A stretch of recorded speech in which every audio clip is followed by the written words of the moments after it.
This is the most straight-looking crowd I've ever had. Yeah, from here you all look like accountants. But I've been really, right until this afternoon, still trying to think of what am I going to talk about. I've been bugging Howdy on and on about, why am I here? I feel like a square peg in a round hole.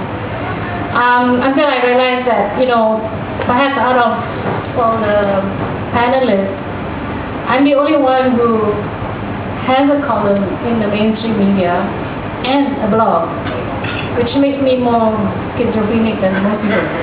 So, I'll talk a bit about that schizophrenia.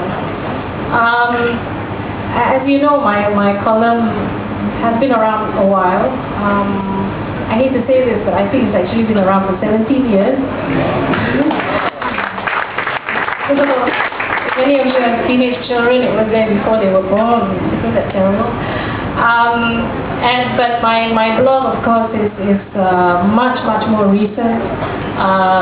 Only 6 last December, so it's about 6 months old.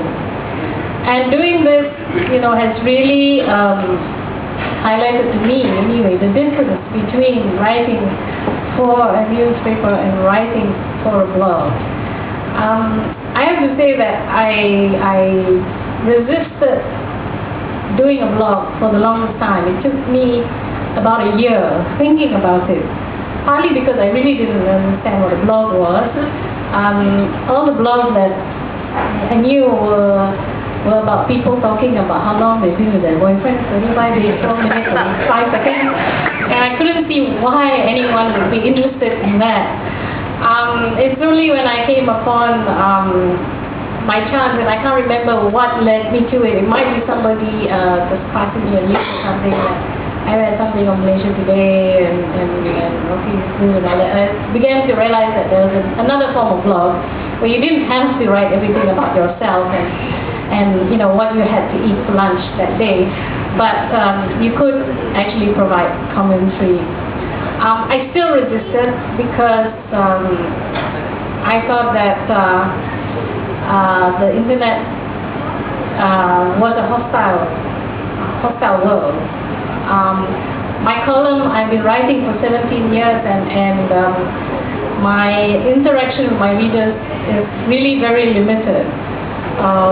If I go around and people come up and tell me that they like the column, they read the column, it resonates with them, and that's great. But I get very little feedback, actual direct feedback, people writing to me. I think in all the 17 years, I might have had, 300 letters. Most of it was positive. So it's like, I have no idea who the audience is. And I have no idea whether the 250 nice letters represented the rest or not, or they were exceptions. There were only 250 people who actually liked me.